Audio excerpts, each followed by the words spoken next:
to the Majestic Loon. My name is Greg, and I am here for the Minnesota United versus Sporting Kansas City match preview at Allianz Field tomorrow, Sunday, October 31st, with a noon kickoff. Of course, we have already played Sporting Kansas City twice this season.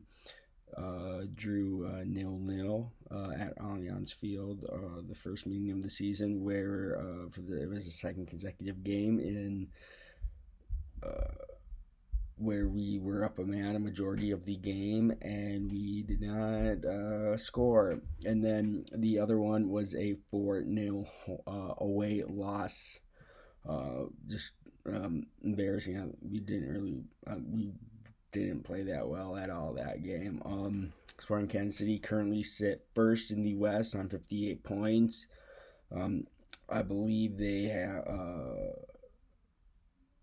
have a one game advantage, or to have to play one more game than Seattle, because them and Seattle are tied on 58 points. They're no good, and we also know the quality that Sporting Kansas City have in Ilie Sanchez, who I think when they brought him, he was kind of a good midfielder, but now they've moved him back to a center back. Of course, you have Johnny Russell, was recently MLS Player of the Week. Alan Pulido, Gadi Kinda, Tim Melia, who I was maybe hoping, depending on the suspension, maybe would have been suspended against us, but was only suspended one game with his, wrestling-like move on Christian Roldan. Daniel Saloy, in there for talk to be MVP. We also know, coached by Peter Vermees. Usually they like to play in a 4-3-3. We know how good Kansas City are, and and what Peter Vermees has built at Kansas City, and they've brought in good players, and their use of their academy is also really, really good. But on the Minnesota side of things, this is a must-win match. I think we need 4 points out of our final 2 games to make the playoffs. So either like a draw or a win here, followed up by a draw or a win on decision day away to LA Galaxy. I think when before I lost to Vancouver, we were at we were at least over 60% to make the playoffs, and since we lost to Vancouver on Wednesday, it dropped to 43%. So in my honest opinion, I think that if we do not make the playoffs this season, I honestly think we need to get rid of Heath, because I've kind of been on the fence of maybe it's time to replace Heath, maybe it's not. There's a video I already have recorded as far as that, so that will probably be up next week. This will be a very hard match, but I believe we can do it. We're at home, Allianz Field, a fortress, and hopefully we show up and we give it all we got, and know that I think Adrian Heath has basically told the boys how important, especially I think every game to the end of the season, how important this game is. It's we get a result and we don't make the play, we don't make the playoffs. And so with that, I am going to get into my starting 11.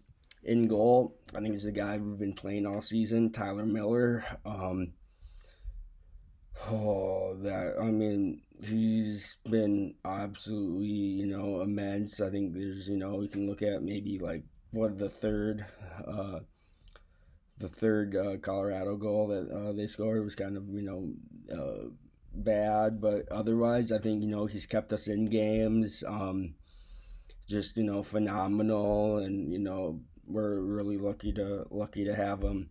Left back, coming back, Chase Gasper. I accidentally forgot that he, due to yellow card accumulation, he was suspended for the Vancouver game midweek. So I put him right back in. He's Chase Gasper. I think he's really, really, he's really, really good, young. Like I said, I think they said this past off season, I think there's a team in like Norway that actually were maybe trying to sign Gasper, but I don't think they weren't meeting Minnesota's as far as what the money that they wanted for Chase Gasper. In the center back partnership, Bakai Dabasi and Michael Boxall. I think when we brought Dabasi in, I think he was usually playing left back, but we kind of switched him to center back because I think Gasper sometimes he has a little bit of trouble getting back.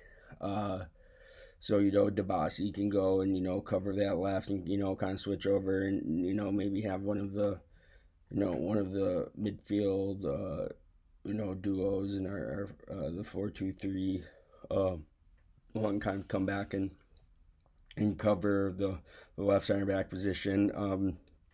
Next from you have Michael Boxall. I mean, honestly, like he's been amazing. Almost been here, and it's hard, when we know that there's no possibility of seeing Ike Parr in Minnesota, but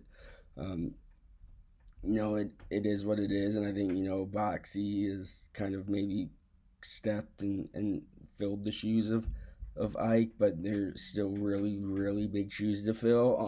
And then on the right back, Romain Martiner. I think he's kind of had his anger get a little bit, but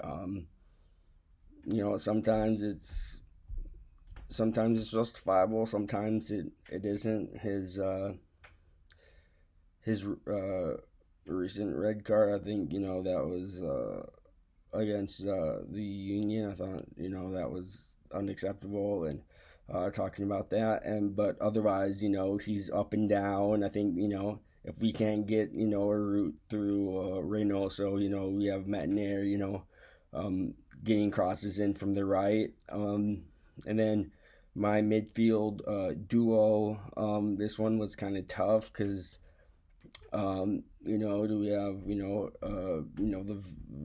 the veteran pair of Will Trapp and Ozzy Alonso, or do you go maybe Trapp and Dotson? So this was really hard. I don't think Trapp doesn't have the speed like Dotson does.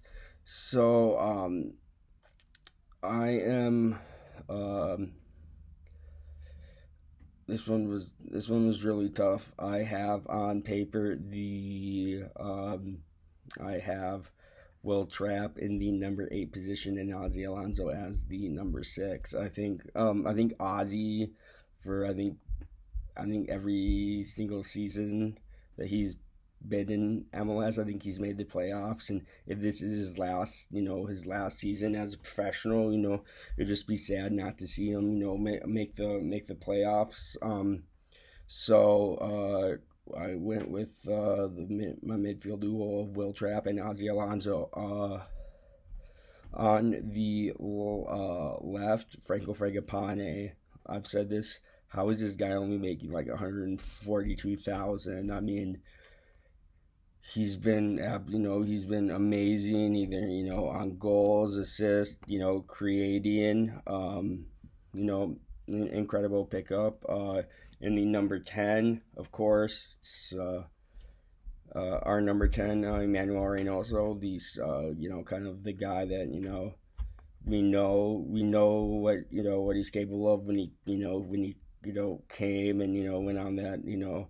I think he had scored like 3 goals last season and 14 had like 14 assists.